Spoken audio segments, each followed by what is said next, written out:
GDS to MDS సిలబస్లోని postal volume 5 సంబంధించి నేను ప్రీవియస్గా ఒక అంటే డిఫినేషన్స్ అన్ని నేను ఒక సీరియల్ గా కొన్ని ఎక్స్ప్లెయిన్ చేసుకుంటూ వస్తున్నా. ఆల్రెడీ కొన్ని ఎక్స్ప్లెయిన్ చేసిన.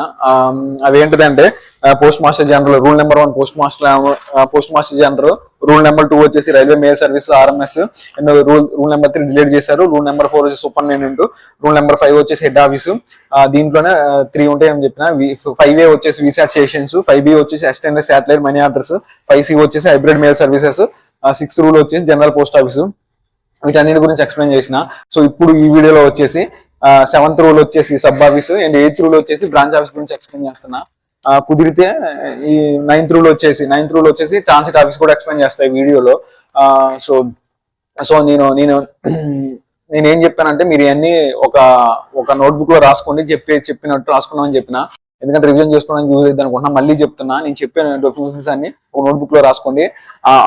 ఈ పైన ఫస్ట్ చెప్పిన 2 వీడియోస్ చెప్పిన, ఆ 2 వీడియోస్ లో ఉన్నాయి, అవి చూసి ఒక నోట్బుక్ లో రాసుకోండి. అండ్ ఇప్పుడు చెప్పే 2 కానీ 3 కానీ, కుదిరితే 2 లేకపోతే 3 సబ్ ఆఫీస్ కానీ బ్రాంచ్ ఆఫీస్, కుదిరితే TMO ట్రాన్సిట్ ఆఫీస్ కూడా చెప్తా. సో మీరు ఇవి కూడా బుక్ లో రాసుకోండి కంపల్సరీగా. ఎందుకంటే చదివిన దానికంటే రాసిందే గుర్తుండదు అని చెప్పిన చాలాసార్లు మీకు. ఖచ్చితంగా అయితే రాసుకోండి. అండ్ ఫస్ట్ అయితే మీరు ఈ వీడియోని లైక్ చేయండి. మీరు లైక్ చేయడం వల్ల వీడియో అంటే మీరు కొట్టే లైకే నాకు మోటివేషన్ ఇస్తే ఇలాంటి మంచి వీడియో చేయడానికి. ఖచ్చితంగా లైక్ అయితే చేయండి. సో ఎవరైతే నా ఛానల్ కొత్తగా చూస్తున్నారో తప్పకుండా నా ఛానల్ సబ్స్క్రైబ్ చేసుకోండి. సబ్స్క్రైబ్ చేసుకుని పక్కనే ఉన్న గంట సింబల్ నొక్కండి. ఎందుకంటే గంట సింబల్ నొక్కడం వల్ల ఏంటంటే నేను వీడియో పెట్టడంలోనే మీకు నోటిఫికేషన్ ఓపెన్ వస్తాయి నా వీడియో అనేది. అండ్ ఇప్పుడు దీంట్లో వచ్చేసి 7th రూల్ వచ్చేసి సబ్ ఆఫీసు. నేను ఆల్రెడీ ఎక్స్ప్లెయిన్ చేస్తున్నా. మళ్ళీ ప్లస్ నేను ఎక్స్ప్లెయిన్ చేసింది PDF గా ఈ వీడియో కింద నా వీడియో కింద డిస్క్రిప్షన్ లో పెడుతున్నా. సో నేను వీడియో మొత్తం పూర్తిగా చెప్పడం అయిపోయిన తర్వాత మీరు విన్న తర్వాత నా వీడియో కింద డిస్క్రిప్షన్ లోకి PDF డౌన్లోడ్ చేసుకొని చదవండి, అర్థమైంది నేను చెప్పింది ప్లస్ ఆ PDF లో ఉన్నది. సో ఇక్కడ నేను చెప్పిందే PDF లాగా పెడతా, ప్రాబ్లం ఏం లేదు.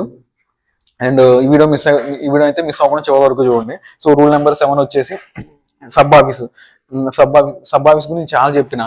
సబ్ ఆఫీస్ చాలా సార్లు చెప్పిన, ఆర్గనైజేషన్ లో చెప్పిన, రీసెంట్ గా మొన్న హెడ్ ఆఫీస్ గురించి చెప్పిన, రూల్ 5 హెడ్ ఆఫీస్ గురించి చెప్పిన.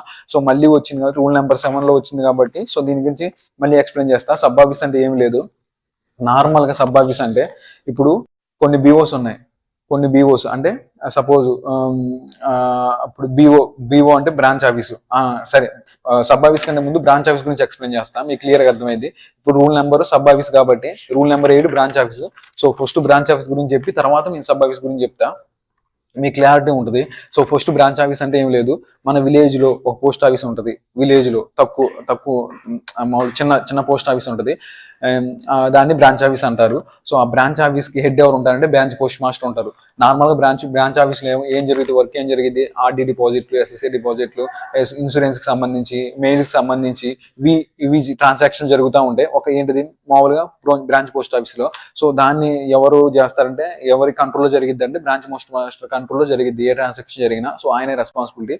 ఆ పోస్ట్ ఆఫీస్ సంబంధించి ఎలాంటి ఎలాంటి ఈవెంట్ కానీ ఎలాంటి ఏది జరిగినా సరే పోస్ట్ ఆఫీస్ రెస్పాన్సిబిలిటీ అంతా బ్రాంచ్ పోస్ట్ మాస్టర్ చేతిలో ఉంటుంది. సో ఇలాంటి ఒక పోస్ట్ ఆఫీస్ ఉంటాయి. So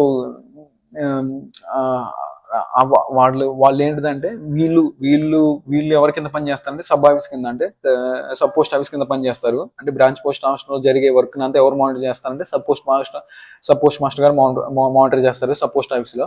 and sub post office లో జరిగే వర్క్ అంతా ఎవరు మానిటర్ చేస్తారంటే హెడ్ పోస్ట్ మాస్టర్ గారు మానిటర్ చేస్తారు హెడ్ ఆఫీస్ లో. ఇది క్లారిటీగా అర్థమైంది. బ్రాంచ్ ఆఫీసు, దానిపైన సబ్ ఆఫీసు, దానిపైన హెడ్ ఆఫీసు, ఈ 3 ఫస్ట్ నుంచి head office, sub office, branch office, అలా పై నుంచి అయితే ఇలా ఉంటది. సో డెఫినేషన్ పరంగా చెప్పాలంటే branch office, a branch office is a post office of lower status then a sub office. It is a direct account with head office or sub office which is termed its account office. It is monetary transactions are incorporated in the accounts of the latter office. This office in charge of the branch office is designated as a branch postmaster. అంటే ఏం లేదు, నేను చెప్పింది అంటే చెప్పాక branch office అనేది lower state లో ఉంటుంది. అంటే ఫస్ట్ హెడ్ ఆఫీస్ ఉంటుంది, తర్వాత సబ్ ఆఫీస్ ఉంటుంది, తర్వాత బ్రాంచ్ ఆఫీస్ ఉంటుంది. అది okay. It is in direct account with head office or sub office which is termed as account office and monetary transaction. అంటే ఇప్పుడు ఈ బ్రాంచ్ ఆఫీస్ లో జరిగే ట్రాన్సాక్షన్ అన్ని ఎవరు మానిటర్ చేస్తారంటే సబ్ పోస్ట్ మాస్టర్ గారు సబ్ ఆఫీస్ లో మానిటర్ చేస్తారు. ఇది అర్థమైందిగా, అది దాని మొత్తం మీనింగ్ అంతా ఇది. సో ఏం లేదు, జస్ట్ బ్రాంచ్ ఆఫీస్ లో జరిగే వర్క్ అంతా ఎవరు మానిటర్ చేస్తారంటే సబ్ ఆఫీస్ మానిటర్ చేస్తారు. బ్రాంచ్ ఆఫీస్ అనేది ఒక విలేజ్ లెవెల్లో ఉంటుంది. ఆ విలేజ్ లో జరిగే ట్రాన్సాక్షన్ అన్ని బ్రాంచ్ ఆఫీస్ లో జరుగుతాయి. అది దానికి హెడ్ ఎవరు ఉంటారంటే బ్రాంచ్ పోస్ట్ మాస్టర్ ఉంటారు. అదే ఇంకోటి ఉంటుందండి, branch office situate in a town or in suburbs where as there is also head office is termed as a town branch office.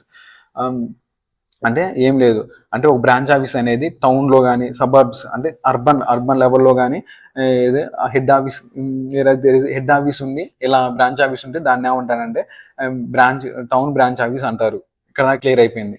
Simple, branch office అంటే ఏం లేదు, జస్ట్ వచ్చిన విలేజ్ లెవెల్ ఉండేదాన్ని branch office అంటారు. So అక్కడికి head ఎవరు ఉంటుంది, branch post master ఉంటాడు.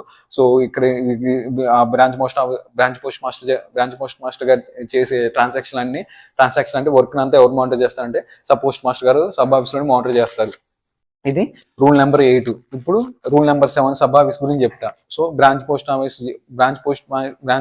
ఆఫీస్ గురించి అర్థమైతే సబ్ ఆఫీస్ గురించి కూడా అర్థమైంది. సో నేనైతే పీడిఎఫ్ లాగా పెడతా, చూడండి, నేను ఎక్స్ప్లెయిన్ చేసిన తర్వాత పీడిఎఫ్ లాగా పెడతా. సో నేను చెప్పింది విని మీరు పీడిఎఫ్ చూస్తే మీకు అర్థమైంది. సో 7th రూల్ వచ్చే సబ్ ఆఫీస్. ఈ సబ్ ఆఫీస్ అంటే ఏం లేదు చెప్పినాక. ఇప్పుడు బ్రాంచ్ ఆఫీస్ అంటే బ్రాంచ్ ఆఫీస్ బీఓలో ఉంటుందని చెప్పిన. ఇలాంటి ఒక 8 కానీ 15 కానీ 16 కానీ ఇట్లా 10 కానీ ఇవన్నీ బ్రాంచ్ ఆఫీసులు బీఓస్ అన్ని ఎవరి కంట్రోల్లో ఎవరి కంట్రోల్లో పనిచేసే సబ్ ఆఫీస్ అంటే కొన్ని ఎన్నైనా కావచ్చు, అవన్నీ ఒకరి కంట్రోల్లో నడిస్తే దాన్ని సబ్ ఆఫీస్ అంటారు. ఆ బ్రాంచ్ ఆఫీసులు అన్ని ఒకరి కంట్రోల్ నడిస్తే దాన్ని సబ్ ఆఫీస్ అంటారు. సో ఇక్కడ దాకా మీకు క్లియర్ అర్థమైంది. సో సబ్ ఆఫీస్ లో జరిగే వర్క్, బ్రాంచ్ ఆఫీసులు అన్ని జరిగే వర్క్ అంతా సబ్ ఆఫీస్ లో మానిటర్ చేస్తారన్న. సో ఆ 8 కావచ్చు, 8 బ్రాంచ్ ఆఫీస్ కావచ్చు, 10 కావచ్చు, 15 కావచ్చు, ఎన్నైనా ఉండొచ్చు. ఏంటంటే కొన్ని ఒక 15 లోపల 16 అట్లా 10, 8 ఇట్లా ఇలాంటివన్నీ జరిగే ట్రాన్సాక్షన్ అన్ని సబ్ ఆఫీస్ లో మానిటర్ చేస్తే సబ్ ఆఫీస్ అంటారు. సో డెఫినేషన్ పరంగా చెప్పాలంటే a sub office is subordinate to and it account with the head office and monetary transaction are incorporated in the accounts of latter office. This officer in charge of the sub office designated as the sub post master. Same అంతే, బీఓలో జరిగే work ని sub office లో monitor చేస్తారు and sub office లో జరిగే work ని అంతా head office లో మానిటర్ చేస్తారు. ఇది సింపుల్. ఏమన్నా మిస్టేక్ జరిగినా ఏమన్నా గైడ్ చేస్తారు. అంటే బీఓలో జరిగే పోస్ట్ మాస్టర్ గారిని గైడ్ చేస్తారు, ఇలా చేయాలి ఏమైనా తప్పులు ఉండే మిస్టేక్స్ ఉంటే సరి చేస్తారు అనేది మొత్తం సబ్ పోస్ట్ మాస్టర్ గారు చూస్తుంటారు. ఈ సబ్ పోస్ట్ మాస్టర్ గారు ఏం చేస్తారంటే ఈ సబ్ పోస్ట్ మాస్టర్ గారు చేసే వర్క్ అంతా ఎవరు మానిటర్ చేస్తారంటే హెడ్ ఆఫీస్ లో ఉన్న వాళ్ళు హెడ్ పోస్ట్ మాస్టర్ గారు మానిటర్ చేస్తారు. సో ఇది కాన్సెప్ట్. అండ్ దాన్ని చెప్పినా కదా, incharge of the sub office కి హెడ్ ఎవరు ఉంటారంటే సబ్ పోస్ట్ మాస్టర్ గారు అంటారు. ఆ ఇన్ఛార్జ్ గారిని ఏమంటారంటే సబ్ పోస్ట్ మాస్టర్ గారు అంటారు. ఇది చిన్నది. అండ్ ఈ రెండు డెఫినేషన్ అయితే వీడియో చెప్పిన. అండ్ నెక్స్ట్ వచ్చేసి 9th ఏలో వచ్చేసి, సో ఇది వచ్చేసి నెక్స్ట్ వీడియో చెప్తా. సో ఎందుకంటే వీడియో కొంచెం పెద్ద అయినట్టుంది. సో వీడైతే నెక్స్ట్ వీడియో చేస్తాం. సరే, రూల్ నెంబర్ గుర్తుపెట్టుకోండి, రూల్ నెంబర్తో సహా గుర్తుపెట్టుకోండి ఖచ్చితంగా, ఎందుకంటే రూల్ నెంబర్ అడుగుతారు ఖచ్చితంగా. అందుకనే 7th వచ్చేసి సబ్ ఆఫీస్, 8th వచ్చేసి బ్రాంచ్ ఆఫీస్, రూల్ నెంబర్తో సహా గుర్తుపెట్టుకోండి. ఇప్పుడు 9th వచ్చేసి ట్రాన్సిట్ ఆఫీస్. నా నెక్స్ట్ వీడియోలో చెప్తా ట్రాన్సిట్ ఆఫీస్ కానీ ఇంకో 2 డెఫినేషన్స్.